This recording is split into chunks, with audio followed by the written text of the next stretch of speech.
Hello everybody, आप सभी का स्वागत है फिर से हमारे मास्टरमाइंड क्लास में। आज का लेक्चर बहुत ज्यादा इंपॉर्टेंट होने वाला है, क्योंकि ये जो सांद्र और तनु अम्ल है, ठीक है, उसके बाद क्या चलेगा, लवण चलेंगे। ठीक है, लवण किसे कहते हैं, लवण के फिर प्रकार चलेंगे। ठीक है, लवण के प्रकार के बाद जो है ये लेक्चर खत्म होगा। ओके, तो सबसे पहले समझिए कि सांद्र और तनु अम्ल किसे कहते हैं। सांद्र और तनु अम्ल में जो है बहुत सारे बच्चों को बहुत बड़ा बड़ा कंफ्यूजन हो जाता है। ठीक है, आखिर सांद्र अम्ल किसे कहते हैं और तनु अम्ल किसे कहते हैं। हमने भी गलतियां किया था। ठीक है, सांद्र और तनु अम्ल में कंफ्यूजन हो जाता था कि आखिर सांद्र अम्ल किसे कहते हैं, तनु अम्ल क्यों किसे कहते हैं। कंफ्यूजन इस कारण हो गया था कि सर बुक से पढ़ा है तो डायरेक्ट पढ़ा दिए। ठीक है, तो हमको कंफ्यूजन हो गया। उस समय कंफ्यूजन नहीं हुआ, ठीक है, उसके बाद कंफ्यूजन शुरू हो गया था। ठीक है, उसके बाद डाउट क्लियर किए अपना। ठीक है, तो समझिए सबसे पहले कि सांद्र और तनु अम्ल किसे कहते हैं। ठीक है, हम बेसिकली जो है ना एक सिंपल तरीके से आपको बताते हैं। ठीक है, आखिर सांद्र अम्ल किसे कहते हैं। ठीक है, तो सबसे पहले समझिए सांद्र मतलब क्या होता है, सांद्र मतलब क्या होता है और तनु मतलब क्या होता है। सांद्र मतलब क्या होता है और तनु मतलब क्या होता है। सांद्र मतलब होता है अधिक। सांद्र मतलब क्या होता है, अधिक होता है। सांद्र मतलब क्या होता है, अधिक होता है। ठीक है, सांद्र मतलब क्या होता है, अधिक। इसको नोट भी कर लीजिएगा आप चाहे तो। ठीक है, अधिक। सांद्र मतलब क्या होता है, अधिक। और तनु मतलब क्या होता है, तनु मतलब होता है कम। तनु मतलब क्या होता है, कम। तनु, लघु, इसी सबको कहते हैं। ठीक, तनु मतलब क्या होता है, कम होता है। तनु मतलब क्या होता है, कम होता है। ठीक है, तो देखिए यहाँ पर तनु मतलब क्या हो गया, कम हो गया। ओके, अब अम्ल है तो अम्ल की मात्रा इसमें डाल दीजिए। जिसमें अधिक अम्ल होगा उसी को सांद्र अम्ल कहेंगे, जिसमें कम अम्ल होगा उसी को क्या कहेंगे, तनु अम्ल कहेंगे। लेकिन ये तो बात क्लियर हो गया। ठीक है, तो सबसे पहले समझते हैं सांद्र और तनु अम्ल की परिभाषा। ठीक है, यहीं तक इसका समझाना था। ठीक है, तो समझते हैं, चलते हैं सांद्र अम्ल। ठीक है, आखिर सांद्र अम्ल किसे कहते हैं, सांद्र अम्ल। ठीक है, वैसा अम्ल, वैसा अम्ल नहीं हो, ऐसा विलयन, विलयन जिसमें जिसमें वैसा विलयन जिसमें अम्ल की मात्रा अधिक हो, अम्ल की मात्रा अधिक हो। ओके, अधिक हो, अधिक हो, अधिक हो, उसी क्या कहते हैं हम, सांद्र अम्ल कहते हैं। सांद्र अम्ल के बाद जो है तनु अम्ल। ठीक है, तनु अम्ल, तनु अम्ल।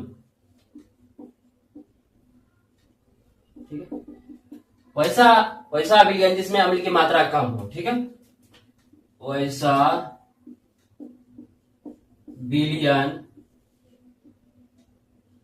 वैसा विलयन जिसमें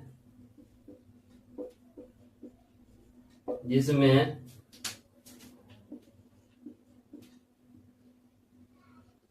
अम्ल की मात्रा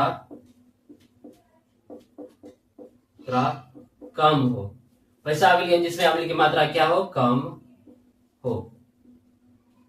ठीक है, उसी को क्या कहते हैं हम, तो सांद्र अम्ल किसे कहते हैं, वैसा विलयन जिसमें अम्ल की मात्रा अधिक हो उसे क्या कहते हैं, सांद्र अम्ल कहते हैं। तनु अम्ल किसे कहते हैं, वैसा विलयन जिसमें अम्ल की मात्रा कम हो उसे क्या कहते हैं, तनु अम्ल कहते हैं। सांद्र अम्ल किसे कहते हैं, वैसा विलयन जिसमें अम्ल की मात्रा अधिक हो उसी को सांद्र अम्ल कहते हैं। तनु अम्ल किसे कहते हैं, वैसा विलयन जिसमें अम्ल की मात्रा कम हो उसे क्या कहते हैं, हम तनु अम्ल कहते हैं। ठीक है, तो सबसे पहला ये, इसके बाद एक रीजन होता है। ठीक है, रीजन ये है कि हम जो है एसिड, ठीक है, मतलब कि अम्ल अम्ल अम्ल पानी में डाले। ठीक है, अम्ल पानी में डाले या अम्ल में पानी डालेंगे। ठीक है, ये दो कंडीशन दिए हुए आपके बुक में। ठीक है, तो सबसे पहले रीजन बताते हैं कि आखिर ऐसा बोला क्यों।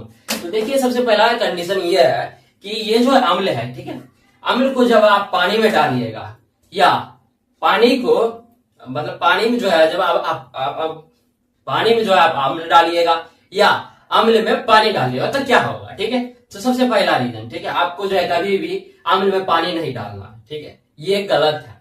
अब समझते हैं क्यों गलत है। ठीक है, जैसे ही आप अम्ल में पानी दीजिएगा, ठीक है, अम्ल जो है रिएक्शन करेगा, रिएक्शन के फलस्वरूप जब उसमें इतना ऊर्जा निकलता है, ठीक है, ऊर्जा निकलने के कारण वो विस्फोट भी हो सकता है। ठीक है, जिस चीज में आप रखे वो विस्फोट भी हो सकता है। ठीक है, और बीकर उकर में विस्फोट हो सकता है। ठीक है, और ये भी हो सकता है, क्या ये भी संभावना हो सकती है वो उछल के, उसका जो अम्ल है, अम्ल की मात्रा तो अधिक है उसमें, तो हो सकता है आपके शरीर को उछल के पड़ जाए। ये बहुत ज्यादा डेंजर हो सकता है। ठीक है, आपके लिए तो इससे जानते हैं अम्ल जब पड़ेगा तो क्या होगा, ठीक है, कितना नुकसान करता है वो, ठीक है। तो इसीलिए जो है ना, डालने का सही तरीका क्या है, पानी लीजिए, उसमें जो है अम्ल, उस अम्ल को लीजिए, ठीक है, पानी और अम्ल लीजिए, ठीक है, उसमें धीरे धीरे डालिए अम्ल को, धीरे थोड़ा सा अम्ल डालिए, फिर मिला लीजिए, ठीक है, फिर डालिए, फिर मिला लीजिए। इससे होगा क्या, इससे होगा ये कि अम्ल की जो जो रिएक्शन करेगा अम्ल पानी से, उसका ऊर्जा चारों तरफ वितरित हो जाएगा, फैल जाएगा, ठीक है, फैलने के कारण जो कुछ नहीं होगा।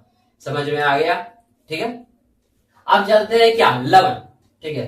लवण के जो है नामकरण, लवण के नामकरण लास्ट में चलेंगे, ठीक है, ठीक है।